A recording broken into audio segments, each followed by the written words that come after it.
An old friendship ends in blood. Loyalty shattered. Welcome to Marple Mysteries. I am your host, Harrington. Comment your city. I love seeing them.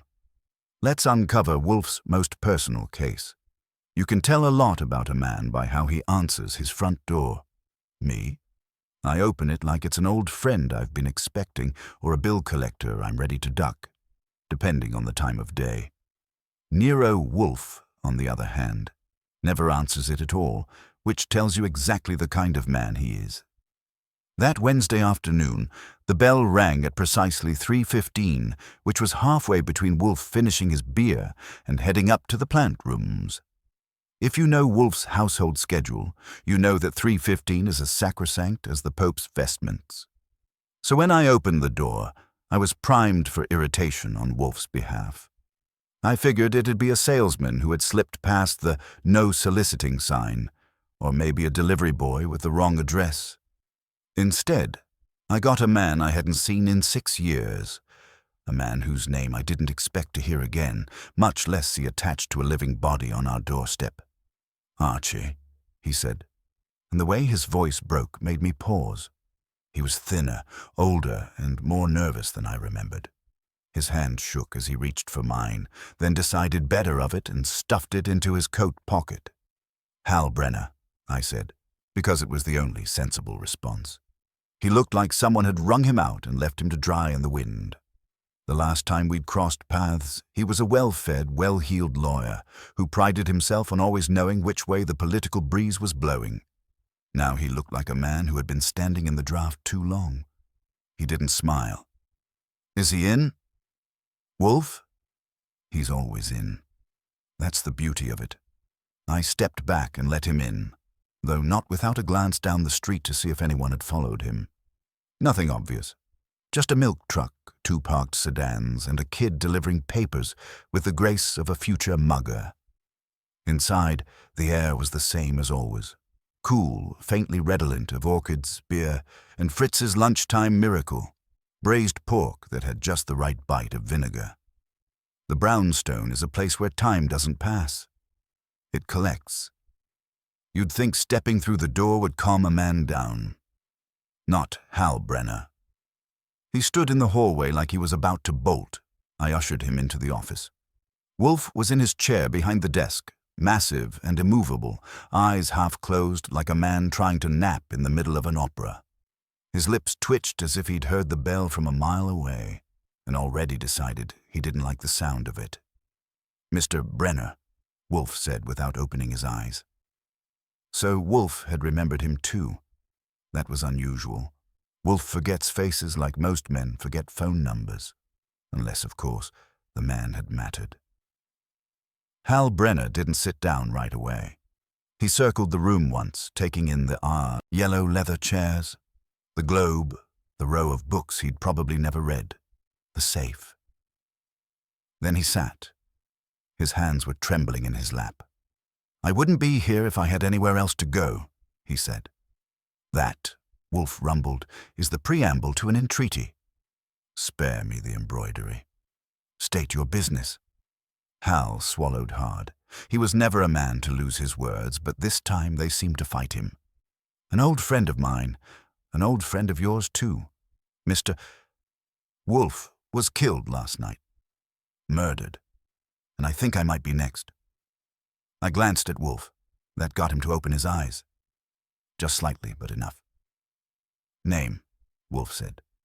"Jonas Spaulding." Now, that was a name I knew. Jonas Spaulding, retired publisher, occasional philanthropist, and, if the papers could be believed, one of those men who had his fingers in a dozen respectable pies. I remembered him mostly because Wolfe had spoken of him once or twice, back when I was green in the job. Not warmly, but with the kind of respect Wolfe reserved for men whose intelligence nearly matched their arrogance. "You're mistaken," Wolfe said flatly. "Jonas Spaulding is not dead. He telephoned me only last month." Hal Brenner leaned forward. His eyes were raw, desperate. "He's dead. Shot in his townhouse study." I saw the body silence. Wolfe hated silence when it was delivered by anyone but himself. He shifted, slowly, like a continent deciding to move a few inches east. "Why?" Wolfe asked. "Do you imagine yourself endangered?"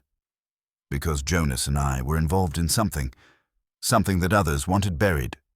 And now Jonas is gone, and I—" He stopped, licked his lips. "I thought you should know. He was your friend once." "Friend," Wolfe echoed, as if it were a word in a foreign language. That was the hook. Wolfe doesn't have friends, not in the conventional sense. Acquaintances, yes. Clients, certainly. People he tolerates reluctantly. But friends. That was a category Wolfe pretended didn't exist. Yet something in his face, barely there, just a flicker around the mouth, told me Hal Brenner hadn't chosen his word carelessly. "You presume much," Wolfe said finally. "Mr. Goodwin, beer." That meant two things. Wolfe needed lubrication for whatever was coming next, and I was to keep my eyes open and my mouth shut. I went for the bottle, and when I came back, Hal Brenner was twisting his hat in his hands like a man wringing a chicken's neck. "I can't go to the police," Hal said, "not without dragging myself into it. I thought if anyone could see it clear, it would be you." Wolfe drank, set the glass down, and stared at it as though the bubbles were offering clues. "Mr. Brenner, your arrival here has already disrupted my household. That is an offense. If you intend to add further impositions, you must provide candor. What is it you fear?" Hal's voice dropped. "That Jonas Spaulding was killed for something we both knew, and that knowledge is going to kill me too." And there it was. The disturbance. Wolfe didn't move, didn't sigh, didn't show anything. But I've worked for him long enough to recognize the signs. He was interested. Against his better judgment, against his schedule, against everything that makes Nero Wolfe, he was interested, which meant we were in trouble. If you want to see Wolfe wake up without moving, put a man in our yellow chair and make him say he's next on a murderer's list. The pupils don't widen, the chest doesn't heave, but the air starts paying attention. Wolfe let Brenner breathe while I took the shorthand. Last night, a townhouse on East 73rd, a study that smelled of gun oil and old paper, a body in a chair with an expression that didn't flatter the deceased, and a single neat hole close enough to the heart to make a coroner feel redundant. Brenner had gone there at 9, he said, left at 10:15, and learned by midnight, from a call that cut off before he could catch a name, that Jonas Spaulding had been found dead at 11:30. It was the kind of timeline a man builds when he needs to be sure he was somewhere else, but not too sure. Wolfe asked for no adjectives, only nouns and times. "At 9, he said. "What provoked your visit?" "Jonas called me in the afternoon," Brenner said, finding a little stiffness now that the story had a groove. He sounded pressed. He said he was ready to do it. He wanted my eyes on the draft. Said if I approved, he'd send it tomorrow. "What draft?" I asked, because Wolfe's eyebrows said I could. "A preface. To a book he intended to publish. A memoir, not his, someone else's.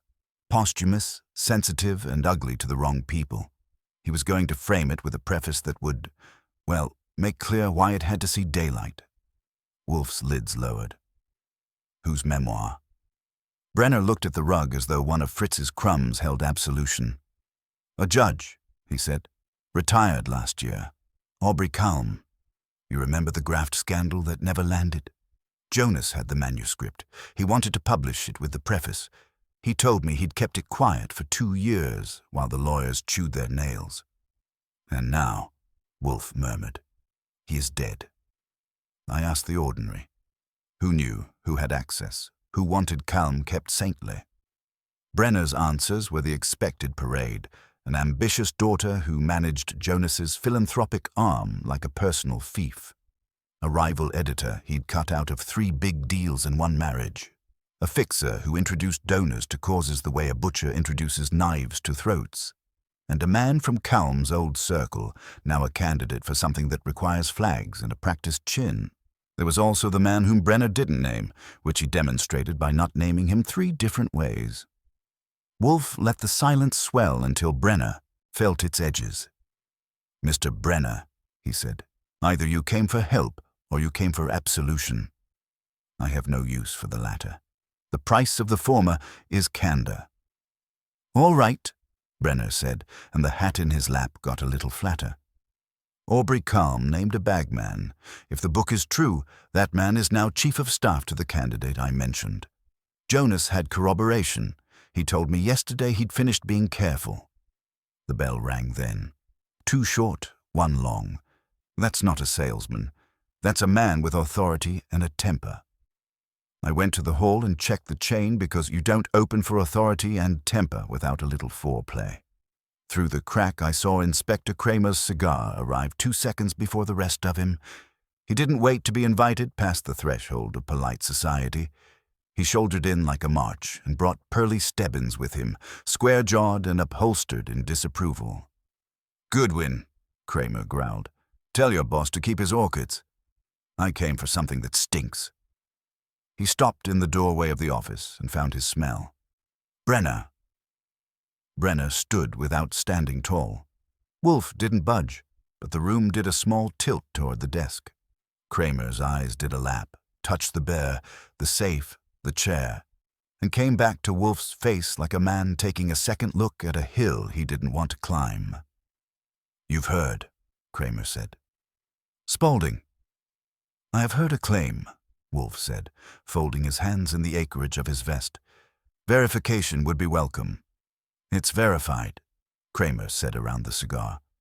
"Shot in his study at approximately 11:30. We're collecting those who had reason to know where his study was and how to get in. That includes Mr. Brenner, who was seen entering at 9:06 and leaving at 10:13. You're a minute man, Brennan." "Brenner," I corrected, but not loud enough for points. Kramer shot me a look that promised I'd get my turn. "He's coming with us." "No," Wolfe said, and achieved a perfectly flat note without raising his voice. "He is my client." Kramer's mouth did a thing cigars can't fix. "You don't have clients until I say you do." Piffle. Mr. Goodwin has accepted a retainer. Wolfe held out a hand, palm up, like a magistrate requesting tribute. It was not the first time he'd manufactured a moment out of thin air and made it solid with tone. Brenner fumbled in his wallet, produced a set of folded bills, and laid them on Wolfe's palm with the reverence of a man putting money in the right church. "There," Wolfe said. "You're late, Inspector." Kramer made a noise like a chair scraping a floor. "I can arrest him as a material witness and let the DA sort the ceremony." "You can," Wolfe agreed. "Or you can take a statement here with Mr. Goodwin present and a stenographer supplied by you, while Mr. Brenner enjoys the protection of counsel and my beer. In either case, you will get nothing from frightening him but fumes." Kramer hates being right when it's Wolfe's idea. He hated it for a full 10 seconds, paced twice, and stabbed his cigar at Pearlie. "Get the stenographer." "We do it here. And if anybody breathes at me about orchids, I'll have them hauled downtown for agriculture." Pearlie snorted and went to the hall phone. The brownstone had acquired 2 extra men, and an odor that wouldn't have passed Fritz's standards. It was, by Wolfe's definition, disturbed. He endured it with his eyes closed, as if he could exile the intrusion by making the room inside his skull quieter than the room he owned. When the door clicked behind Pearlie, Wolfe spoke without opening his eyes. "Mr. Brenner, you will give the inspector every particular you gave me and none you did not." The lids lifted a degree. "After that, you will compose a memorandum for Mr. Goodwin. Names, addresses, relationships, and any document you handled or saw last night, including the draft of the preface and the manuscript's location, if you know it." Brenner nodded like a student who'd found the right classroom late. Kramer watched, cigar steady, and filed the nod away under things to use later. I took a pad, sat where I could see all the faces without moving my neck, and thought about a judge's book that wanted light and the men who live under rocks. Wolfe's fingers went steeple. "Archie," he said, "after the inspector has had his fill, call Mr. Panzer. He will earn his fee immediately." That was positioning, Wolfe's version of putting a finger on a chessman before the other fellow knew the clock had started. It told me two things. He believed Jonas Spaulding had been killed to keep a text quiet, and he had no intention of letting the text stay that way. Kramer grunted. He'd heard Saul's name often enough to respect it and hate it in equal parts. Fritz appeared in the doorway with the tact only Fritz owns when cops are in the furniture. He had a tray with glasses and nothing sharp. Kramer declined. Brenner accepted and didn't drink. I accepted and did. Wolfe didn't need any more beer to make his point. He already had the only beverage he likes better: leverage. Kramer's stenographer came with a case and a jaw that said she'd filed worse rooms than ours. Pearlie parked himself where he could watch 3 people at once and not miss the door. Brenner talked in the way people do when they're afraid of tripping their own tongues. Plain, clipped, and skipping any patch of ground that looked muddy. He stuck to the route he'd given us. Jonas called. Brenner went at 9. They sat in the study with the door shut. Jonas showed him the draft. Brenner read it, argued commas, warned of storms. He left at 10:13. A dead-voiced call at midnight told him Jonas had been found. He came to us. When Kramer asked where the draft was, Brenner said, "On Jonas's desk when I left." When Kramer asked whether he'd taken a copy, Brenner said, "No." When Kramer asked who else knew about the preface or the memoir, Brenner gave 4 names and let a 5th hang unsummoned in the air. Wolfe didn't move, but the temperature said he noticed. "List the 4, Kramer said, pencil ticking. "Lila Spaulding," Brenner said. "Jonas's daughter. She runs the Spaulding Fund and believes any paper not under her hand is a threat. Victor Harrow, editor at Ransom House until Jonas knocked him off 2 prize books and 1 wife. Now at Hallowell and Company, where he tells people he discovered honesty. Leon Vance. He connects checks to causes, charges a finder's fee for ethics, and Thomas Greer. Calm's old bagman, if the book is true, now chief of staff to Assemblyman Royce Pell, who wants a seat in Congress and a jacket that doesn't stain." Kramer's pencil stopped. "And the one you're not saying?" Brenner's eyes went to Wolfe's and back. "Not for a police report." "Not yet." "Not yet, my eye," Kramer said, and looked like he'd enjoy removing the organ in question. "You think withholding from me is a hobby you can afford?" Wolfe opened his eyes. "Inspector, you have a body, a time, and a field of motives large enough to graze a herd. Mr. Brenner has given you names sufficient to occupy your men for the afternoon. If he is withholding, he will regret it. Here." He tapped his desk with 1 finger. "Not at the precinct." The stenographer finished, read back a line, inserted a comma where Brenner had tripped on one, and snapped her case shut. Kramer stood like a man peeling himself off furniture he didn't choose. He parked the cigar long enough to growl, "Nobody leaves this house without me knowing it. Goodwin, if your feet itch, scratch them in my direction first." "Inspector," I said, "if my feet itch, I call a podiatrist. For you, I keep powder." He left us his scowl as collateral and took Pearlie with him. When the door closed, the brownstone exhaled the way Fritz does after getting the souffle past the oven door. Wolfe stayed still for a full minute, the kind of minute that adds a year to the man who's waiting for it to end. "Now," he said to Brenner, "you will give Mr. Goodwin a memorandum with particulars for each of those 4, addresses, habits, allies, enemies, and how they tie to Mr. Spaulding and Judge Callum. You will include any instrument by which the manuscript could be found. Keys, codes, custodians, contracts, storage receipts. You will write it here at that table, and you will not leave the room until you have." Brenner's mouth made a shape that wanted permission to have options and then put the wish away. He moved to the red lacquer table, took my pen, and bent to the paper like a penitent to a rail. I took the phone and got Saul. He doesn't need embroidery. He needs an index and a time. 2 jobs now, maybe 3. I told him. First, Spaulding's townhouse. Quiet watch on whoever goes in or out who isn't wearing a shield or carrying a casserole. Second, Leon Vance.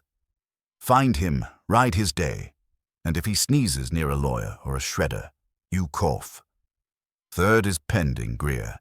Chief of Staff to Pell. Hold space for him. Done, Saul said. I'll start at the house and split a man to Vance if the street can be covered from a stairwell. Call me when you've got a scent on Greer. He hung up first, which is one of the reasons I like him. He saves me from goodbye. Wolfe had his eyes closed again, which doesn't mean he isn't looking. Archie, he said. Telephone, mister. Cohen. There will be chatter about a manuscript. Ask what reaches the newsroom flues without names attached. Lon Cohen at the Gazette doesn't gossip. He ventilates. He didn't take long. There's talk of a corpse with a library card, he said. Study shot, safe open, nothing obvious gone unless you count a feeling. Unconfirmed. Spaulding had a book he wanted to float over some heads. My editor's nervous because heads complain. Any favorite complainers? I asked. You didn't hear it here, but anything that could muss Assemblyman Pell's lapels will bring an umbrella from every quarter. Also, Harrow's name bobbed up at Dorsky's bar telling a poet he's about to rescue publishing from cowards. And Lila. She hasn't come out of the fund office and is making assistants cry by intercom. You'll send flowers. I told him we sent nothing but invoices and hung up. Brenner was halfway through the memorandum and had produced a key envelope. That's Jonas's second-floor study key, he said. He gave me a copy a year ago when he asked me to read the first chapter. He told me to keep it in case he needed me when he wasn't home. And last night, I said, he was home. He was. He let me in. He was tense. He had the draft, 6 pages, double-spaced with his pencil on it. He said he'd mail copies in the morning once I blessed it. I didn't. I told him his preface named Greer in the first paragraph, and that he was inviting a suit with teeth. He said he was through being careful. Where's the manuscript? Wolfe asked. If not on his desk? It could be there, Brenner said, which is a lawyer's sentence if I ever heard one. Or in his safe, or in a storage box, or with Lila, or with Harrow if Jonas got reckless. Or, I said, with the man you didn't name. He flinched at that and bent closer to the page as if handwriting could protect the rest of him. Wolfe let it sit.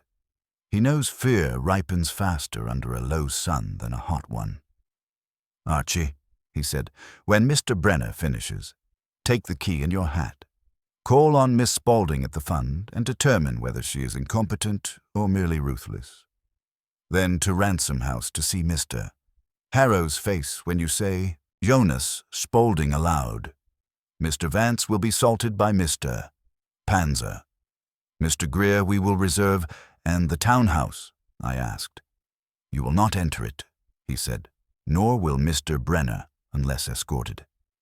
If the manuscript is there, the men who desire it will betray themselves by seeking it.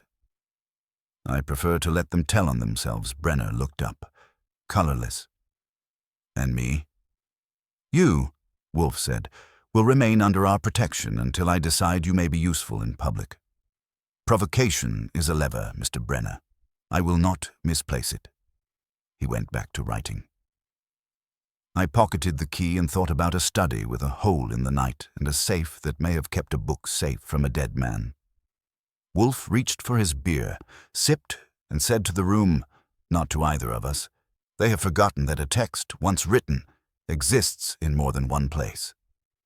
Their error is a mercy.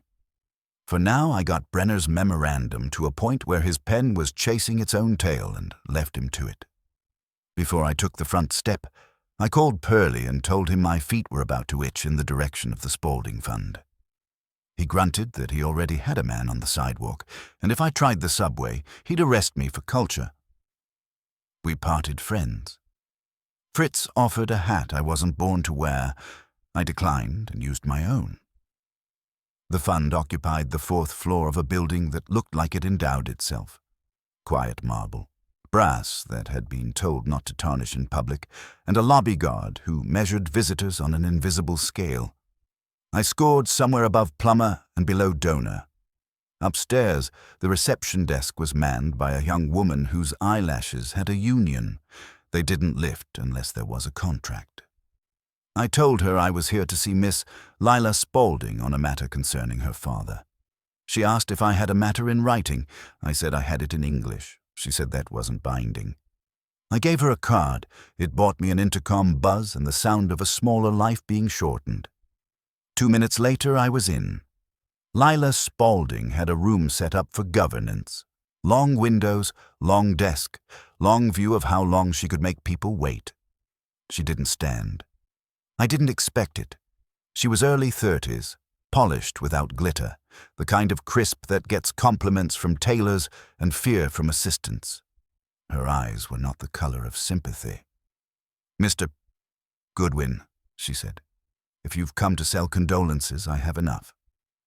"I'm retail," I said, taking a chair uninvited. "Wholesale goes to Inspector Kramer. He'll be by if he hasn't been." "He's been," she said.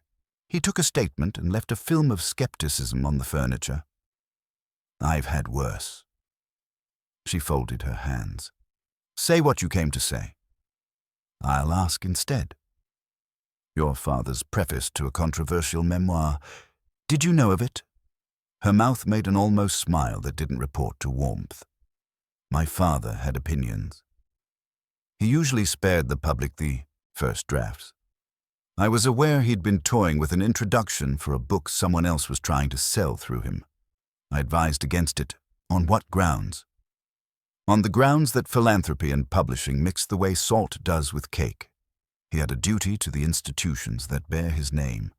He did not have a duty to dignify the ravings of a retired judge with buyer's remorse. If you didn't read it, that's a fast critique.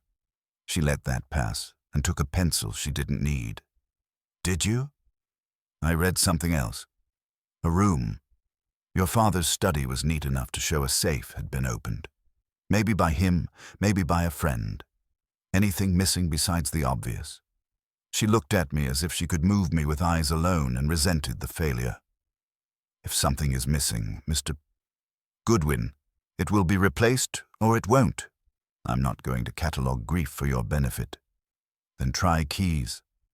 "How many copies to the townhouse, and who has them?" "2, she said. "Mine and my father's. The staff use the service bell when needed. If someone has more, they took them, not asked." That put Brenner's key on the stage with a spotlight and a drum roll. I didn't applaud. I let the number play. "Last night from 9 to 10:13, Hal Brenner was with your father." Her pencil finally earned its pay by breaking. She set it down and looked at the window. "Hal has an inflated sense of his inclusion. He's a tolerable lawyer and an intolerable confidant. If he was there, my father was indulging him. Indulgence at 10:13 turns into murder at 11:30, I said. "Do your donors get their money back? Do your clients get their lives back?" She didn't say father again. "If you're finished, I have a building to keep solvent." 2 more. "Did your father share anything about the memoir's custodian? And did Assemblyman Pell's office contact you today?" The second one landed. It didn't leave a dent. It left a pause. "We receive many calls," she said. "If Mr. Pell's office called, they will be thanked for their concern like anyone else." "If they send flowers," I told her, "ask for thorns." I left her to rebuild the pencil and phoned Saul from the elevator hall. He picked up on the first ring. "Vance is at a coffee place across from his office pretending to like people," he said. 10 minutes ago he met a courier who slid him an envelope under a napkin. Vance didn't open it. He paid for 2 coffees and left by the side door to a taxi. I have the cab number. He told the driver 73rd and Lex, then changed his mind at 59th and walked into Hallowell and Company, Harrow's shop. I said, "Hold him if he sneezes. I'm going to say hello to Lila's favorite ex-editor correction. I had told Wolfe I'd go to Ransom House, which is what happens when habit drives and facts ride shotgun. Hallowell and Company had Harrow now, and they had a lobby that tried hard not to be a club. The receptionist had a voice like a civilized sword. She told me, "Mister, Harrow was in a meeting." I told her meetings dissolve in hot water, and I was bringing the kettle. It took a name, Spaulding, to get his door open. Victor Harrow had the cultivated scruff of a man who spends more time on his hair than his prose. He smiled and showed me teeth that had been managed. The office was full of books that had been selected for spine color and thickness. "Archie Goodwin," he said, like a man recalling a character from a book he didn't finish. To what do I owe the interruption? "Jonas Spaulding," I said. "He's dead. I thought you'd like the latest publishing news." The smile fell without breaking. It set itself aside. "I've heard," he said. "A loss." He was a force, even when wrong. "Wrong about what?" I asked. About thinking proximity to scandal was a substitute for courage. If there was a book he wanted to usher into daylight, he should have done it without theatrics. By theatrics, you mean a preface. I mean making himself the story. He loved to do that. "Did he bring the manuscript to you this week?" I watched his pupils. "Or to Vance?" "If Leon Vance brought anything to me," he said, "it would be a bill." He moved to the bar and didn't pour. Jonas and I hadn't spoken for a month. He enjoyed cutting me out of things. It made him feel necessary. "Shame," I said. "Vance just walked into your building with an envelope he didn't open." His eyes did a good imitation of steady. "Then Leon has finally found someone who will publish him. I hope they charge him double." I let it sit long enough to make a crease. "Where were you last night between 9 and midnight?" "In a screening room on 42nd with 5 witnesses and 2 bottles of bad wine. I can have the witnesses sign your scrapbook." "Anything else?" "Just this," I said. "If a retired judge wrote a memoir that named a bagman who now tends a candidate, where would a nervous editor tell an ambitious daughter to hide it?" He smiled again, but the teeth stayed in the drawer. "In her sense of duty," he said. "That's the best safe there is." Back on the sidewalk, the day had decided to be gray. A cab radio was telling lies about sunshine somewhere west. My phone hummed.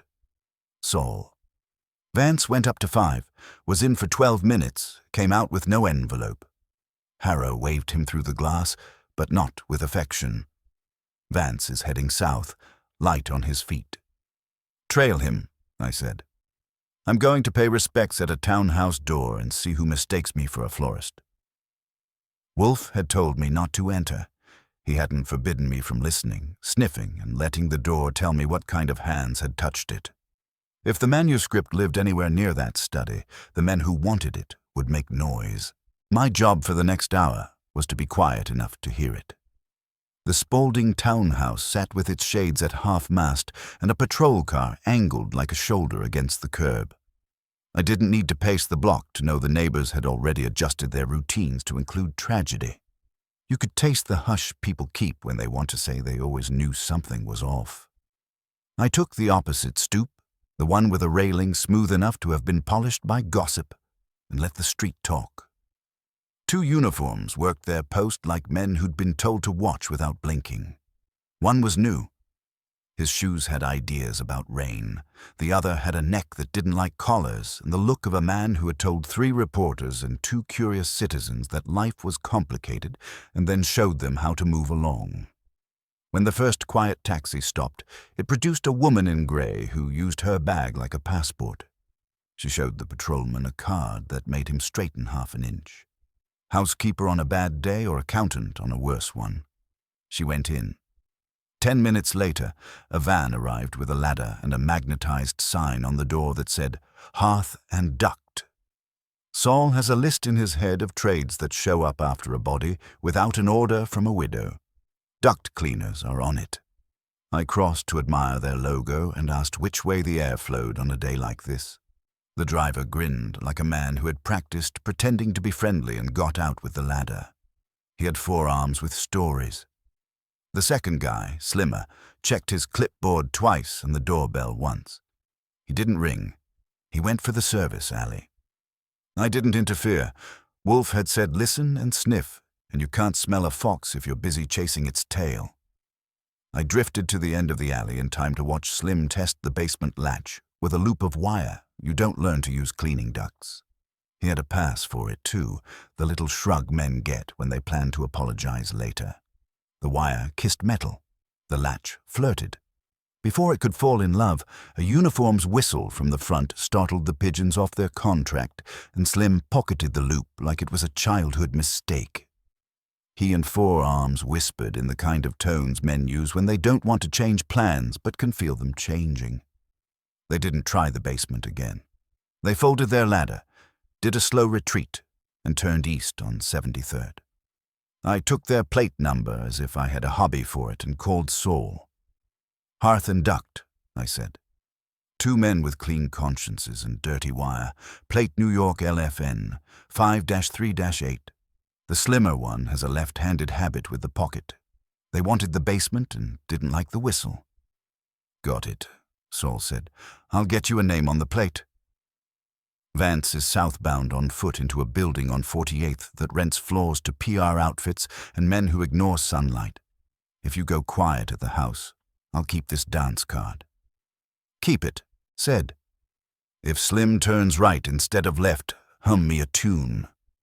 I let another 15 minutes teach me nothing and left the stoop before the patrolman got tired of my face. As I went by, a man with the haircut of a campaign lawn sign came up slow, glanced at the house and then at me, and produced the kind of smile that asks for your vote and your wallet. We met shoulders by accident, according to him, and inevitability, according to me. He apologized with his mouth and kept moving with his eyes. I adjusted my coat and my opinion of coincidence. If you're keeping score, that was jostle 1. I took a turn around the block to make sure the van didn't circle back by stupidity or intention. It didn't. A courier on a bike did, and he had the quick hands of a man who could thread a needle with his tires. He skidded a little close and said, "Sorry, buddy," like he meant move in 3 languages. Jostle 2. I'm not a nervous man, but my right hand went to my pocket like it owned the real estate. The key Brenner had given me had a notch on its head where a desk had gotten the best of it. I ran my thumbnail along the edge without taking it out. No notch. I took it out. The metal was the same weight, but the head was smooth, and the shaft carried the machine marks of a piece that hadn't known any door yet. If you want to know how to make a grown man say something educational to an open sky, that's one method. I did not test the ersatz on the townhouse. I did not wave it at the uniform and ask whether the NYPD was now issuing locksmiths. I put it back in my pocket like it was mine and headed for a cab. At the brownstone, Fritz met me with a question in the shape of a tray. Wolfe was in his chair with his eyes half shut and his fingers making a little peak like the Alp's modest cousin. Brenner was still at the lacquer table, on page 3 of a memorandum that was becoming a memoir about other people. I gave Wolfe the count. Ducked men with wire, a campaign haircut on a street that didn't need one, and the key that had traded its scar for youth. He didn't open his eyes. He didn't have to. Describe the replacement. Good metal, blank face, too clean, I said. The notch on the head is gone. Imbeciles, he said, and let the word take its time. They presumed you would test it at the door. You did not. You have spared me indigestion. Much appreciated, I said. You're owed more gratitude. I didn't break your rule about the threshold. But Saul will want a name on the plate, and I want one on the haircut. Also, somebody brushed me twice without perfume. That's either city manners or thoughtful larceny. Both, Wolfe said. The present adversary is not a man. It is a committee. They cannot resist dividing labor. They have already divided their blunders. He opened his eyes as if he had decided to allow light an audience. Mr. Brenner. Did anyone besides Mr. Spaulding ever handle that key? Brenner took a second to translate panic into memory. I know. He gave it to me sealed in an envelope last year. I used it once then and again last night. This morning I brought it here. I didn't. Goodwin, you didn't touch my pocket, I said. And even if you had, you don't bike. Save your energy for nouns. The bell rang. Fritz's feet told us it wasn't Kramer.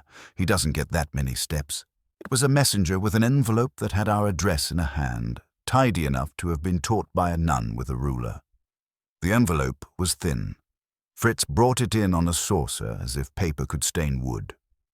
I looked to Wolfe. He nodded once, and I slit it with a thumb because knives are for meat. Inside was one sheet, folded twice. I unfolded and saw 6 double-spaced lines, typed on a machine with a bad E, followed by a title, Preface. The lines weren't the opening of a book, they were a warning. It is not the habit of a judge to confess, it is the duty of a citizen to testify. And then 3 sentences that did not name a bagman, but set him in a room with a calendar and a suitcase. At the bottom, nothing but white where a signature might have been. No return, no note, no demand. A ghost of a thumb in graphite where a corner had been turned. Wolfe extended 2 fingers, and I put the page on the blotter like it was shy. He read without moving his lips. He doesn't need to. When he finished, he took a breath I could have sold as a breeze. A sob, he said. They fear the existence of copies and hope to appear magnanimous by sending a fragment. They want us to believe we possess what others will kill for. Pui. Archie, call Mr. Panzer. He will obtain the plate owner and the business registry for hearth and duct. He will further determine whether Mr. Greer keeps a courier service on retainer. And me? You will telephone Mr. Cohen and read him those lines in confidence, he said. He will tell you within an hour which columnist has heard the same wind. Then you will visit Mr. Greer at Assemblyman Pell's office. If his haircut is not in evidence, you will wait for it. You will inform him that a page turned up at my door and that I find anonymous generosity indecent. And if he asks what we intend to do with it, say that I intend to read. Men who fear reading will always betray themselves by speaking.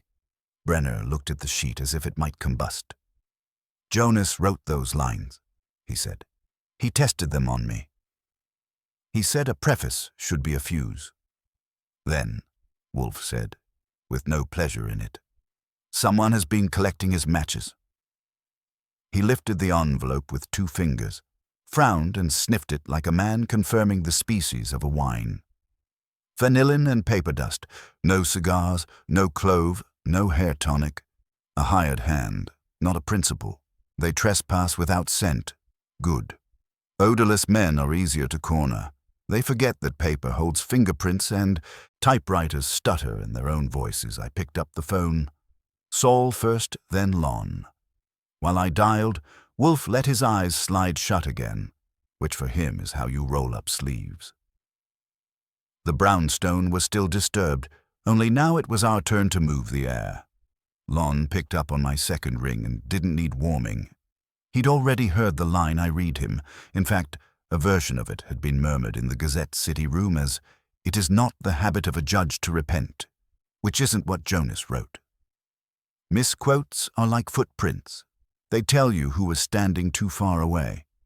Lon said 2 columnists were sniffing a story about a missing book that makes a politician sneeze, and one of them had called Pell's press office to ask if the assemblyman keeps tissue.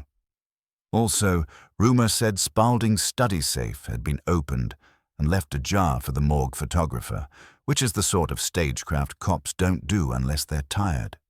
None of it made him cheerful. "Here's your mint," I said. "A duct cleaning van tried the basement latch this afternoon without an invoice. Plate coming to you courtesy of Saul, and a messenger pushed 6 lines of Jonas's preface under our nose with a typewriter that hates the letter Elon, made a noise like he was filing with his teeth. If your phones are as clean as Fritz's countertops, I'll eat my hat. Don't say that line again. Let's assume ears, assume away, I said, and hung up before he could be right twice. Pell's district office had the look I expected. Glass to make transparency a virtue, and carpet to muffle shoes that didn't deserve it. The receptionist wore civic efficiency and a pin with a flag that looked like it had gone to private school. She said, "Mr. Greer was in a meeting." I said, "Mr. Greer could stay in it while I told him something indecent about anonymous generosity."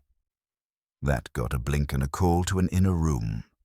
When the door opened, the haircut from 73rd came attached to a face that practiced sincerity and an outfit that selected itself. "Thomas Greer," he said, which was generous, because I already knew. "I've seen your name in quotes I didn't like." "I try to vary the font," I said. "You walked by a house today and smiled like democracy." "Did you bring a ladder?" He didn't change color. He just let his smile cool. "Is there a point, Mr. Goodwin? We're serving constituents. If you need help with potholes, file a form. I need help with a page," I said. It arrived at our door with 6 double-spaced lines and no signature. Jonas Spaulding wrote the lines. A judge supplied the sins. Your name didn't appear, but the man who used to carry bags for that judge has a desk with your coffee ring on it. The smile evaporated. Underneath was a smaller one. If you're trying to smear Assemblyman Pell with a hearsay from a dead man's typewriter, you'll need a better ribbon. "I don't smear," I said. I read. "You should try it." The line begins, "It is not the habit of a judge to confess." If you don't like the verb, complain to the author. He didn't swallow. He checked his watch.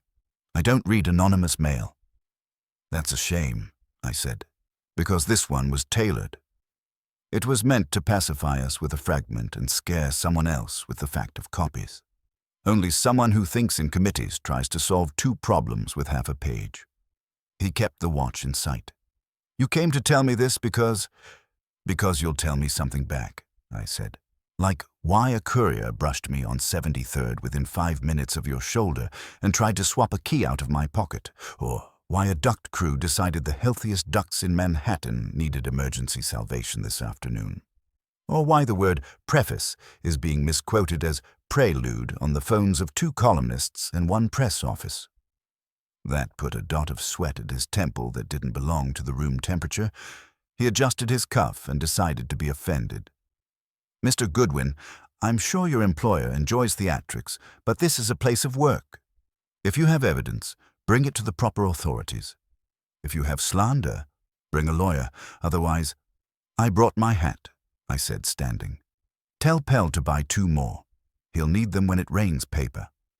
And tell whatever committee you're on that we prefer whole chapters to hors d'oeuvres." He started to reply, then saw the receptionist's eyes flick to the hallway and clamped it. A man in shirt sleeves with the measured bulk of a union came through with a folder, saw me, and made a slight hand motion that belongs in back rooms and traffic control. Greer smiled the small smile again. "Have a good day, Mr. Goodwin." Outside, the air had decided to be wet without rain. I took 3 steps, saw a shadow detach from a doorway, and walked another half-block before stopping at a newsstand to admire the horoscopes. The shadow stopped to admire gum. I bought a paper I didn't want and crossed the street in the middle of the block because some habits are safer. The shadow crossed at the corner like a citizen. I let him be diligent until I could pick a cab going the right direction, and had the driver take me 2 blocks past the brownstone to see whether diligence had car fare. It did. The same shadow was in the mirror when I paid and cut across to our door. I didn't invite him in. Inside, Fritz was plating something that steamed like propriety. He told me lunch would be late if men with badges came. Wolfe's eyes were shut. His fingers were a steeple with a storm warning. I gave him Greer's performance and Lon's caution. He nodded at prelude, because words misused are smoke to him. "Saul?" he asked. The phone rang and answered itself. Saul's voice had a list in it. Plate LFN, 538, belongs to Hearth and Duck Services, LLC, registered. Last month, address a PR suite that rents by the week. Owner of record is a paralegal who draws a paycheck from a firm that represents Pell's PAs. The van is real, the business isn't. Also, Greer used a bike messenger service twice this morning. One pickup at Hallowell and Company, one drop a block from 73rd, Vance to Harrow to Greer to 73rd, I said. Or Vance to Greer to Harrow to a shredder, Saul said. I've got eyes on Vance again. He's bought a burner phone. If it calls your number, I'll eat my hat with Lon. Don't, I said. He needs the fiber. I hung up and turned to Wolfe. He opened his eyes and didn't bother with PFUI. This was a new species. They're arranging to tamp the powder without finding the keg, he said. Very well. We will supply a keg. Fritz cleared his throat in the tone he reserves for sacrilege. Mr. Wolfe, the paprika has moved.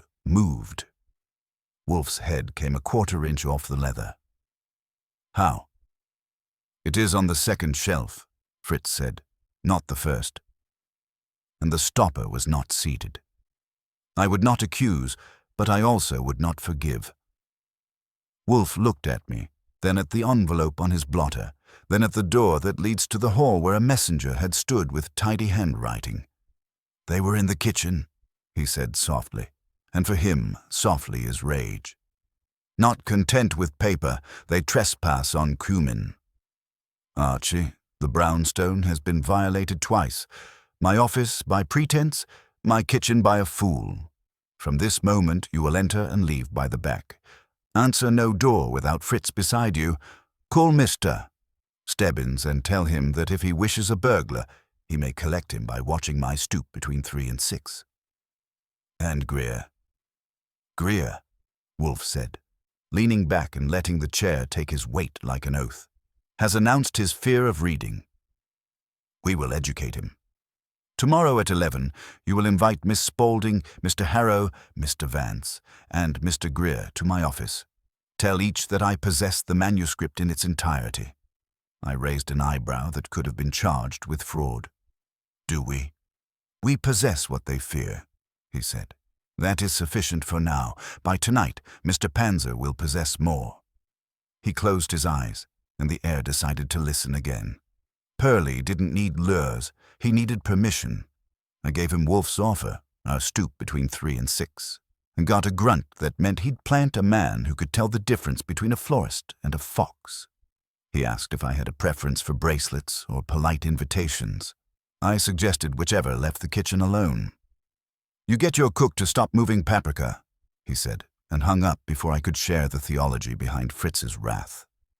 Wolfe's eyes stayed shut while I started dialing. Lila first. Her assistant put me on a hold that sounded like violinists practicing regret. When she came on, I told her Wolfe wished to see her tomorrow at 11 regarding the disposition of a manuscript in his custody. She let the word custody breathe and then clipped it. Mr. Goodwin, if this is a gambit, it is a chair at a table, I said. He provides both. Bring your sense of duty. I never go anywhere without it, she said, and disconnected like a gavel. Harrow next. He answered on the second ring as if phones were mirrors. I gave him the same line. Splendid, he said. At last, a salon. When I added that Greer and Vance would be present, he chuckled. You'll need seating cards and a fire extinguisher. Vance took longer. Saul had him on a string, but strings don't stop men from pretending to be busy. He let it ring, then picked up breathing and said nothing. Tomorrow at 11, I said. Wolfe's office. The manuscript is secure. If you're late, you'll miss the chapter where courage finds you. The breathing paused. Which entrance? He said, and coughed at his mistake. Front, I said. Try the bell. It bites Greer's receptionist told me he was out. I told her he'd want this message first when he came in. Nero Wolfe, tomorrow, 11, concerning the Complete Calm manuscript. I let complete sit like a bowl of cream on a porch and trusted neighborhood instinct. While I waited to be punished by the phone, Saul rang with a loaf worth slicing. Our ducked Romeo Slim, name's Eddie Morado, sheet metal by trade, locksmith by aspiration, client list includes a firm that does site hardening for campaigns. The van was borrowed from a storage lot that rents to shell companies by the week. Cash. As for your typewriter with the bad E, I've got it singing. Serenade me, I said. Olympia SM9, rented this morning for 3 hours from a shop on 45th that still believes in ink. Clerk remembers a courier with a cap and a dimple paying with a prepaid card and asking if the ribbon needed sweetening. Clerk also remembers a test page tossed in the bin. I own the bin now. Sample line reads, "It is not the habit of a judge." And then the carriage jam. The E stutters, "Same as your page." I've got the rental ledger in my pocket and the owner's handshake on a statement. Courier service? Brisk pedal, he said. Dispatch confirms a run at 2:40 from that shop to your block. No name on the customer, but the pickup call came from a number registered to a PR outfit that shares an address with the Hearth and Duct LLC. Guess who sits 2 doors down? Greer's PAC counsel, I said. Bingo. Also, Vance met a man in a stairwell on 51st and handed over an envelope big enough for 6 pages. The man put it inside a grocery circular like a Sunday school teacher hiding a flask. Follow the circular, I said. I am, Saul said, and went away to make the world smaller. The doorbell did its 2 short, 1 long routine. Fritz answered with the gravity of a man who has learned that even envelopes can be sacrilege. It was not an envelope. Pearlie came in with the posture of a man who had earned it. The ducked crew's slim, a little scuffed, and a pocket that had just discovered emptiness. Caught him circling your alley with a wire and a face like apology, Pearlie said.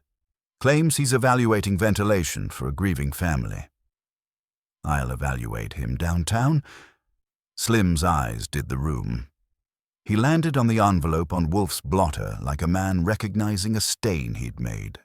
Wolfe didn't oblige him by touching it. Inspector Stebbins, he said, each syllable a step. You will take Mr. Morado and, if your patience permits, the van. There is a sister company you will wish to learn, Brisk Pedal Couriers. Their dispatch has abetted a trespass of my person and my pantry. I expect your superior will relish the paperwork. Pearlie grinned without showing it. He'll relish you less, he said, and steered Slim out. At the threshold he glanced back. And Goodwin, if a florist shows with a ladder, don't water him. The air smoothed. Wolfe's eyelids came up a notch. Archie, call Mr. Cohen again. Tell him that tomorrow at 11 there will be an assembly at my office to discuss a matter of public interest. He will restrain himself from printing it until noon. He saw my mouth open and cut me off. Yes, noon. The pressure must precede the release by an hour.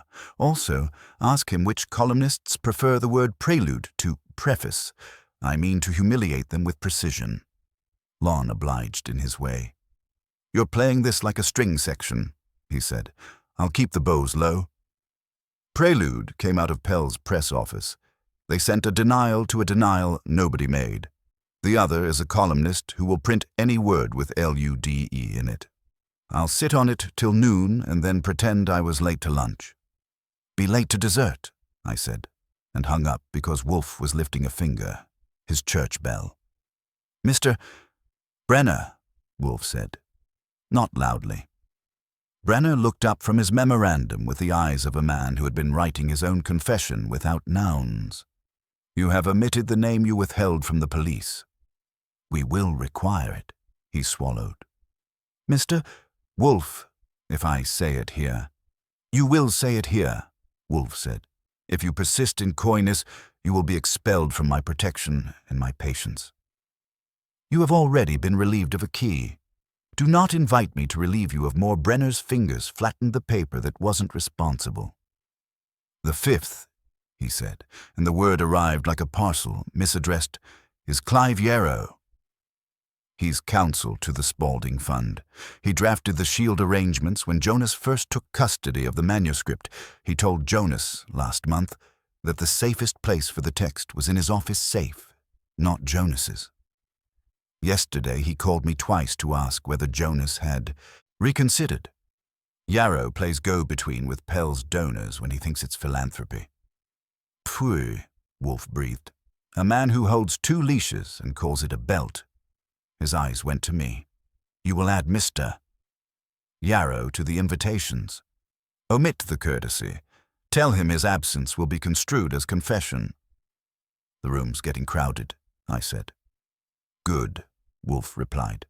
Crowded rooms reveal fevers. The bell again, quick and ordinary. Fritz and I went together, as ordered.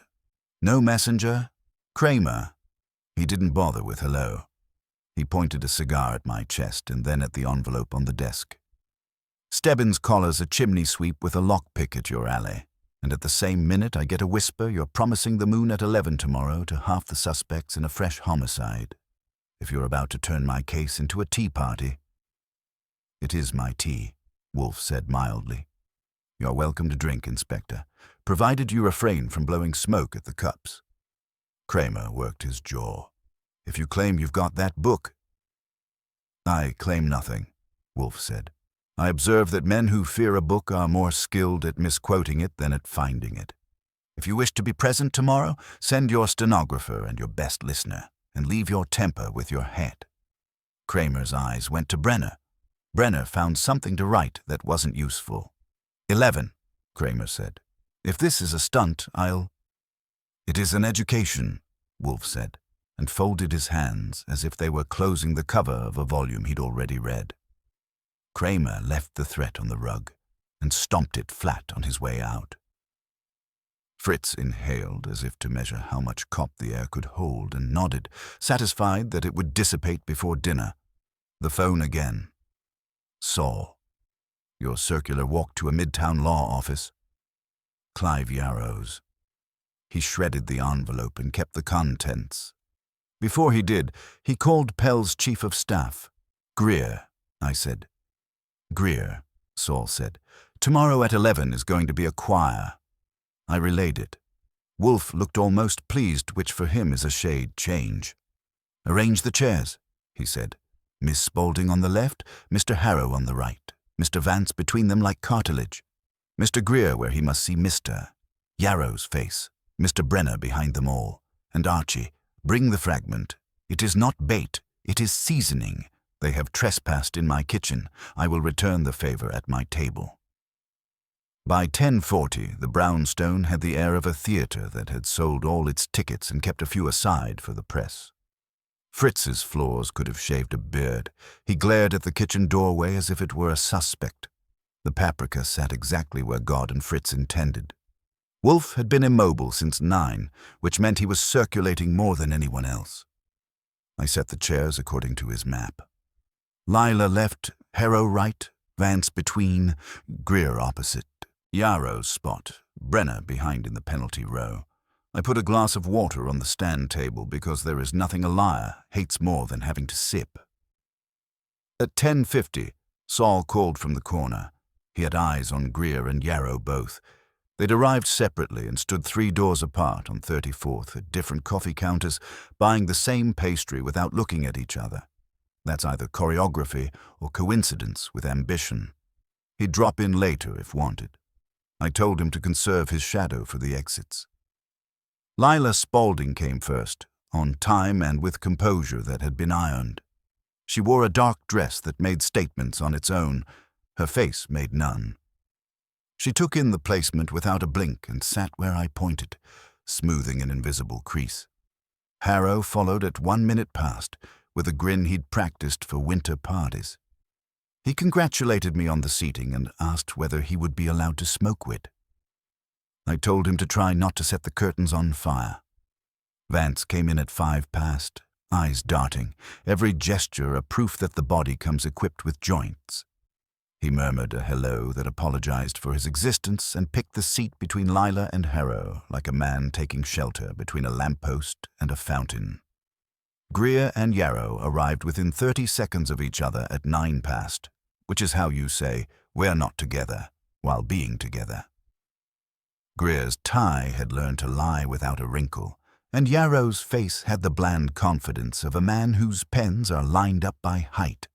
He set his briefcase down and spared me a nod that included contempt and economy. Kramer came last, with the stenographer in tow, his cigar unlit but present like an intention. He stood and didn't sit, because chairs have to earn it with him. Wolfe let them arrange themselves, and then opened his eyes. If you've never been in that room at the moment Wolfe decides to begin, you might think the air turns colder. It doesn't. It gets more exact. "Thank you for indulging me," he said. "I prefer to avoid the outdoors when unnecessary, and today the outdoors would have been redundant. We have, in this room, sufficient weather." Harrow smiled. Lila didn't. Greer studied the carpet and decided it was neutral. Yarrow watched Wolfe as if calculating how much ink the man would take to notarize. Vance crossed and uncrossed his legs as if he might find a better pair. "First," Wolfe said, "I will put away an error. The murdered man, Jonas Spaulding, was not my friend. He was, however, an acquaintance of long standing, and a man whose mind I respected when it was not preoccupied by the optics of his virtue. He intended to publish, with a preface of his own, a memoir written by a judge who retired with the weight of his knowledge unspent. That memoir, as you all understand perfectly well, contains matter that corrodes reputations and threatens ambitions. Mr. Spaulding is dead. The manuscript is not he. Let that sit, and then let his eyes find Greer. Mr. Greer, are you alarmed by that sentence?" Greer's smile had rehearsals left. "Alarmed? Number. Curious what precisely you mean by not." "I mean," Wolfe said, "that a text exists in more than one place once it has been typed, read, and discussed by men who believe telephones do not know how to talk. If any of you suppose that by rifling a safe or bribing a courier you have strangled the serpent, you are less familiar with serpents than you are with couriers." Yarrow unlatched his briefcase with a tidy click. "Mr. Wolfe, let's say we stipulate your metaphor. Then what? If you have a copy, turn it over to the police. If not, we're all wasting time and you are indulging a talent for phrase-making. Pwee," Wolfe said mildly. "I'm indulging a talent for arrangement." "Mr. Yarrow, yesterday you received an envelope. It had contained paper that was removed before you applied it to your shredder. You telephoned Mr. Greer. Thereafter, a messenger delivered to me 6 lines of preface typed on a machine with a faltering E. They arrived after a man attempted my cellar door with wire and before a courier attempted to exchange a key in Mr. Goodwin's pocket for a blank. I dislike symmetry when it is stupid." Yarrow's mouth twitched, which for him was throwing furniture. "You're well informed for a man who doesn't leave his chair." "I leave my chair when intelligence requires a change of upholstery," Wolfe said. "It hasn't yet. You will find, Mr.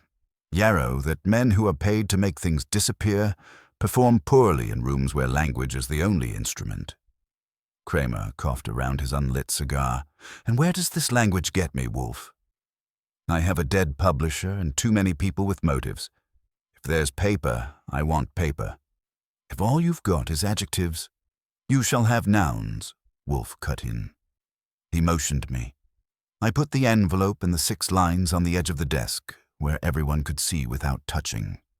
"You may read," Wolfe said, "and you may notice that the phrasing is Jonas Spaulding's, and the typeface is rented. You may also notice the absence of any demand or instruction. This was not blackmail. It was theater, a sop to me to keep me content, and a signal to others that copies exist. Mr. Greer, who would want me content, and why?" Greer kept his eyes on the white space beneath the words. "If someone thought you had the book," he said, finally looking up, "they might hope you'd sit still, Mr. Wolfe." "Which you don't, correct," Wolfe said. "And if they believed I did not have it, they might want me to tell the world I did in order to draw fire. Whoever sent this wanted noise. Noise tells them which door's still open." Harrow leaned back. "And have we opened any?" "You have," Wolfe said, turning to him. "You met Mr. Vance yesterday and again today. Mr. Vance, your courage is a suffragette. It shows up when shamed. You passed an envelope to a man who prefers stairwells to desks, and he carried it to Mr. Yarrow. You have been used as a runner on a field you pretend not to be playing." Vance's Adam's apple bobbed. Courage hadn't gotten the invitation. I consulted. That's all. If there was a legal question about excerpts." "Pway," Wolfe said again, and it hit like a damp towel. "You consulted a shredder. Mr. Harrow, you despise being cut out of books. You will say you wish to protect publishing from cowardice and to save Mr. Spaulding from himself. What you did was hand his enemies a calendar." Harrow shrugged and tried the little smile. It stayed little. "If Jonas had asked me—" "He did not," Wolfe said. "Miss Spaulding, you are not a coward. You do, however, worship at the temple of duty. It makes you dangerous to nuance and attractive to priests. Did you know that Mr. Yarrow advises your fund when to speak and when to be silent?" "I hired him," she said. "He advises." "I decide you hired him," Wolfe repeated. "And he, in turn, advises men who would prefer your father's book never breathes. You have placed a burglary between yourself and your conscience by delegating both that got the first real crack." Her fingers tightened on the arm of the chair. "If you suggest Clive would—" "I suggest Clive has already," Wolfe said. "He received paper from Mr. Vance's contact. He retained it. He called Mr. Greer. Mr. Greer set men to tamper with my door and my kitchen. I consider that an escalation. Greer sat up straight, his charm fleeing. I don't know what some freelancer did to your paprika, Mr. Wolfe, but if you accuse me of—" "I accuse you," Wolfe said, "of believing that reputation is a plug you can fit into any socket and call it light. You relied on intermediaries because your hands are clean. They are, visibly. But there is a smudge on your cuff from a courier's tire. Wipe it if you like. The smudge isn't the stain." Kramer's stenographer's keys made a measured music. The room started to perspire. Brenner moved behind them, trying to become less visible than air. Wolfe shifted, which is to say, he breathed differently. "We come to the fulcrum," he said. "Inspector, you will want arrests. I will give you something better. Possession." Mr. Spaulding placed the manuscript in a custody that seemed safe because it was surrounded by law. He was wrong insofar as law can be hired. But he was not a fool. He created a second custody. He let the sentence hang and then flipped a switch with a glance at me. I went to the safe, spun, opened, and took out a thin package wrapped in butcher paper and tied with string that had been tied by a man who doesn't do bows. I didn't cross the room with it. I put it back, the whole motion, door to door, and shut the safe. Harrow exhaled a laugh that wasn't a laugh. Vance stared. Greer's gaze flinched to Yarrow before he remembered men watch eyes. Lila kept hers on Wolfe and betrayed nothing but the fact she was choosing what to betray. "That," Wolfe said, "was seasoning. The course arrives when I have finished tasting your faces. Mr. Yarrow, consider yourself asked a question. Who else has a key to your office safe, and which of them would open it at midnight for a man who carries 2 paymasters in his pocket? Do not answer now. You will answer when I'm finished arranging the table." Fritz, who had not forgiven the paprika, appeared at the door with a tray he would have served to a king he disapproved of. Water for everyone. He served Yarrow last. Yarrow took the glass as if it were a subpoena. I stayed by the safe and watched hands. The next move would be small. The small ones always are the ones that break. Wolfe let the water make its little sounds, and then killed them with his voice. There is a habit among careful men, he said, of interposing a trustee between themselves and the thing they wish to control. They imagine the interposition purifies the wish. It does not. It only multiplies the fingerprints. His look settled on Yarrow like a paperweight. How many hands, mister? Yarrow. Yarrow considered the middle distance the way lawyers do when they're counting without showing lips. If you are asking who has access to my office safe, the answer is myself, my partner, and my office manager. It holds donor documents and the fund's minutes. Nothing more colorful. Yesterday, Wolfe said, for 12 minutes it held something else. You did not summon the police to deliver it because you first telephoned Mr. Greer. He, in turn, avoided direct contact and arranged clumsy stratagems, tampering with my house, stalking Mr. Goodwin, planting sop and rumor. You counted on divided duties to dissolve responsibility. It has instead congealed it. Greer's smile came up for air and sank again. Clive, he said, head tilted toward Yarrow but eyes on Wolfe. You don't have to play along with this performance. If there was paper, we would have done the proper thing. Proper, Wolfe said, is the word men use when useful has acquired a smell. He shifted his gaze to Lila. Miss Spaulding, your father would have shown you a copy if you had asked without preaching. You did not. You deputed Mr. Yarrow to keep propriety skirts clean. He kept his own. Your fund was used. Her chin stayed level, but her voice came out with corners. If Mr. Yarrow acted outside his brief, he is answerable to me. Not to a private detective and his kitchen. On the contrary, Wolfe said, he is answerable to the reason your father is dead.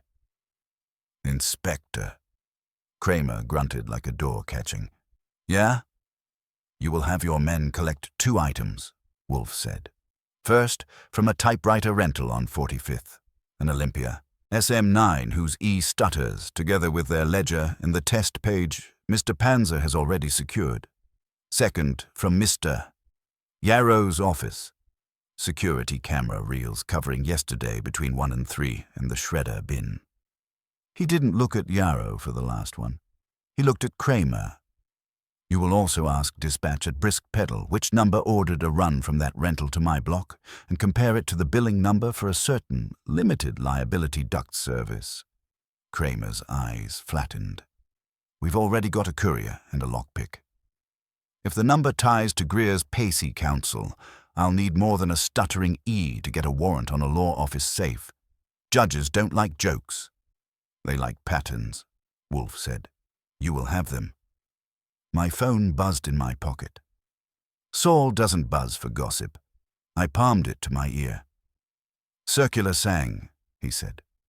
Yarrow's office manager fed the shredder, but not before scanning the 6 pages and emailing herself a copy for backup. I have the email header. It pings a server paid for by a shell tied to Greer's PAC Council. Also, Eddie Morado just named the man who handed him cash and the service address for the van, a sublease in Yarrow's building. Bless you, I said, and put the phone away because Wolfe lifted a finger a 1/4 inch. He can hear tone the way Fritz hears oven timers. Mr. Yarrow, Wolfe said gently, I will spare you the experiment of watching your office emptied. Your assistant, anticipating your thoroughness, scanned the pages before obeying. She sent the file to a server whose bill will amuse the inspector. The copy exists. Mr. Spaulding ensured it, from beyond your reach, as is the way with men who mistrust flattery. You cannot unwrite it. All you have accomplished is to make his death profitable to my argument. Yarrow's face didn't break. It fogged at the edges. If a junior employee behaved like a magpie, I'll deal with it. It has nothing to do with me. Then your fingerprints will not be on the shredder lid, I said helpfully, and Harrow snorted before he remembered this wasn't a salon. Kramer's stenographer's keys pecked harder. Greer decided offense was the best coat. "This is very clever," he said. "You stage a package and talk like a priest, and suddenly you're arbiter of what the public should read. If there's a crime, it's theft of privileged material. If there's a moral, it's that publishers who flirt with gossip get burned." Wolfe's eyebrows moved the width of a comma. "Mr. Greer, I would not appoint myself arbiter of anything so flimsy as public taste. I am, however, equipped to recognize cowardice under lacquer. You are not protecting privilege. You are insulating a candidacy from the cost of its past. You employed Mr. Nero to keep your hands remote and your conscience anesthetized. You employed Mr. Vance's vanity and Mr. Harrow's grievance to move paper without using your legs. You sent a man with wire to my door and a boy with a bicycle to Mr. Goodwin's. None of those are crimes I care to correct. The one I do care about is a bullet at 11:30. The room did that thing parlors do when real weather hits. Everything tightened. Vance's knee started a slow drum under his chair. "I don't shoot," Greer said, too fast to be graceful. "Ask anybody. I barely hunt you higher," Wolfe said.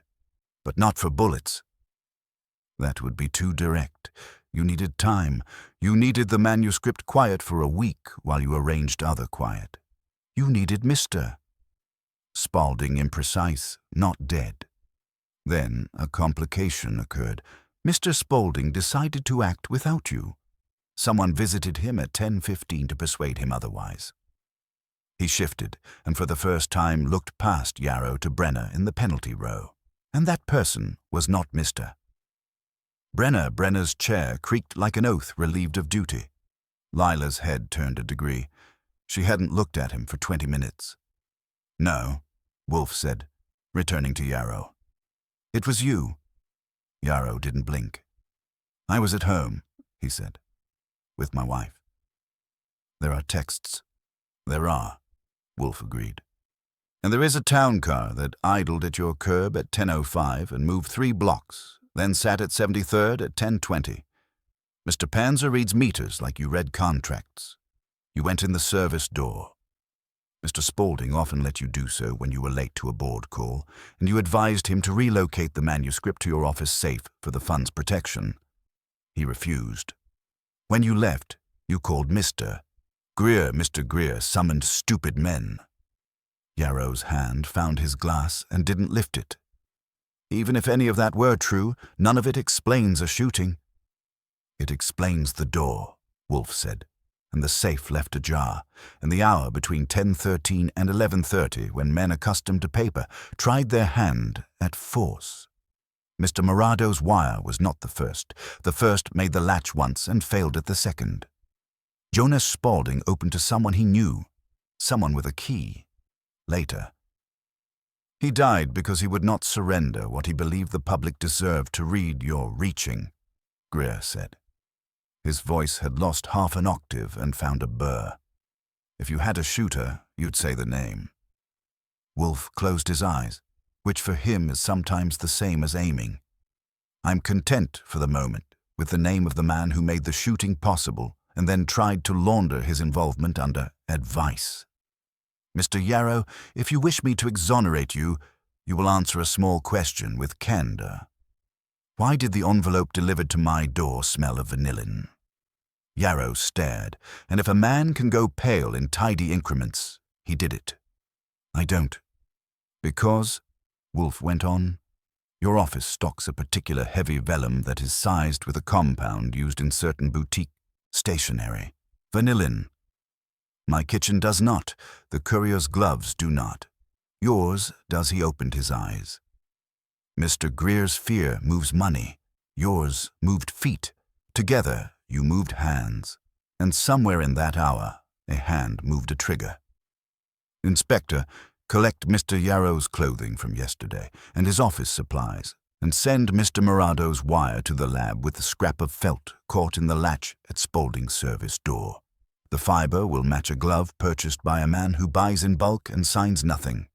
Mr. Greer will be good enough to provide you his procurement ledger when you ask.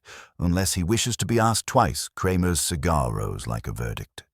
If I get the ledger and the fiber, and if the cameras show what Panzer says they show, I'll take both of them for obstruction and burglary and see if murder wants to join. You'll owe me the shooter. You will have him, Wolfe said. I do not promise melodrama. I promise proof. He dipped his chin 1/8 of an inch in my direction. That was my cue for nothing dramatic. Just movement. I stepped to the window and drew the shade 1/3 as arranged. Saul's shadow on the stoop nodded once. A small dot moving on a bigger one. We were synchronized. Lila stood without permission, which counted as permission. Mr. Wolfe, she said, voice steady like a high wire. If the manuscript exists outside of these men, if my father ensured it, then you will see it published. I will see it placed, Wolfe said, where it cannot be strangled by committee. Publication is an after effect. He folded his hands. Sit, Miss Spaulding. We are not finished. She sat. Greer's cuff, which had been clean, found a thumb rubbing at a smudge that wasn't there. Yarrow's glass sweated in his grip and left a ring on Fritz's polished wood that Fritz would see and remember. Vance tried to make himself a lesser object. Harrow stopped smiling, finally, and leaned for a better view of the wreck he hadn't started and couldn't fix. Wolfe breathed, which passed for a drum roll. Now, he said, we will proceed from the men who feared the book to the man who feared the man. Mr. Brenner, attend. This part concerns you, and it will not be comfortable. Brenner stiffened like a violin string just tuned too high. He tried to smile and didn't make it past a grimace. Me? Mr. Wolfe, I brought you what I knew. I've been the one in danger. You are, Wolfe said, but not from the people you fear. From yourself. Your account, carefully rehearsed, had one fracture. You said Jonas Spaulding showed you the preface, that you argued commas, that you left at 10:13. All very tidy, but you also told me he planned to mail copies in the morning. How did you know he hadn't already? You saw only one draft, yet you spoke with certainty that there were none sent. You knew because you took them. Brenner's mouth opened and closed like a fish gasping for a different pond. No, he told me. Pfui. Wolfe's hand made a brief dismissive gesture. Jonas Spaulding was meticulous. He would not rely on a single copy to champion what he considered truth. He kept one in his safe, entrusted one to you, and prepared one for the printer. You were to be custodian, not accomplice. Yet you tampered, as evidenced by your eagerness to appear at my door before the police named you. You needed sanctuary, not from Mr. Greer's committee, but from what you had done. Kramer took the cigar out of his mouth. And what he had done is what, Wolfe? Shoot? No, Wolfe said. He lacked the nerve. But he had the greed. The memoir is not merely revelation. It contains assets, dates, contracts, memoranda. Enough to ruin men, but also enough to profit a clever lawyer who could broker silence. Brenner saw leverage. When Jonas refused to let him use it as currency, Brenner panicked. He removed his copy, tried to persuade Jonas again, and when Jonas resisted, others were invited into the storm. They killed. Not Brenner's hand, but Brenner's betrayal. Brenner shook his head hard enough to rattle the chair. I swear I never. Then why, Wolfe asked softly, was the key you brought to me replaced with a blank? His eyes opened fully now, dark and heavy. No one brushed you in this house. The only opportunity was before you entered. The switch was yours, designed to keep me from discovering you had already copied Jonas's key months ago and used it to spirit out what you meant to sell. You replaced the real one with a counterfeit, and in your nervousness failed to notice Mr. Goodwin's habit of handling objects by their scars. That, Mr. Brenner, condemned you. The room stilled. Vance looked relieved it wasn't him, then ashamed at the relief. Lila Spaulding's face turned to Brenner with such coldness that any ally he'd once had evaporated. Harrow leaned back, exhaling through his nose like a man at the theater. Greer kept still, but his cuff tug betrayed satisfaction at another man's fall. Yarrow, suddenly less a lawyer than a client, closed his eyes. Kramer stepped forward. "That's enough for me. Brenner, you'll come downtown. You can explain whether it was greed or fear, and whether you called in muscle when you realized you couldn't handle Jonas alone. Either way, you're done." Brenner started to protest, but the words tangled. Pearlie came in from the hall, took his arm, and the sound of handcuffs ended the argument better than any retort. When the door shut on them, Wolfe exhaled like a man clearing a fog. "Inspector, you may prosecute as you like. Brenner for theft and conspiracy, Yarrow for obstruction, Greer for subornation, Harrow for misprision if you are in a generous mood.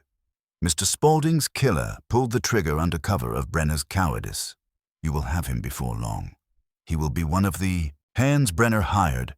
Kramer shoved the cigar back in his mouth. "For once, Wolfe, I almost don't mind you running my show." "Almost. We'll mop it up." He barked at his stenographer, and they left, the echo of their exit folding the brownstone back into itself. Silence returned.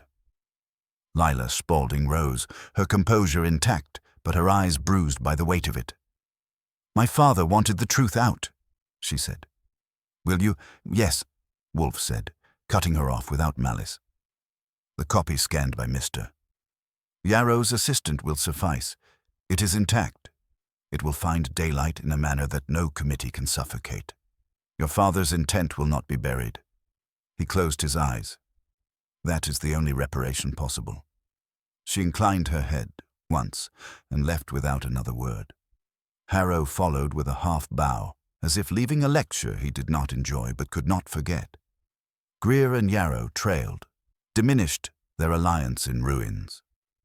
Vance slipped out last, quiet as lint. The house sighed. Fritz appeared, grave, and announced dinner would be an hour late. Wolfe only nodded. He opened his eyes to me. "Archie." "Here," I said, leaning on the desk. "You win again." "But what about the shooter?" "He will emerge," Wolfe said. "Men who kill for others eventually crave their own recognition. Kramer will harvest him soon enough. Our concern is not the trigger, but the mind that invited it. That mind has been unmasked. I let that sit. So Brenner's motive was leverage, not ideology. He wanted to sell silence." "Yes," Wolfe said, reaching for his beer. "And Jonas Spaulding was killed because he would not sell." There is a symmetry there, brutal and crude. He took a swallow, set the glass down, and looked at it as if the bubbles had shaped themselves into a proverb. The hunger for power often masquerades as principle. Only appetite is honest. He closed his eyes again, dismissing the world. I stretched, picked up my notebook, and thought about the manuscript still humming through wires it was never meant to know. Justice wasn't perfect, but it was breathing. I'd take that. And with the brownstone settling back into silence, I knew dinner would be the best course of the day.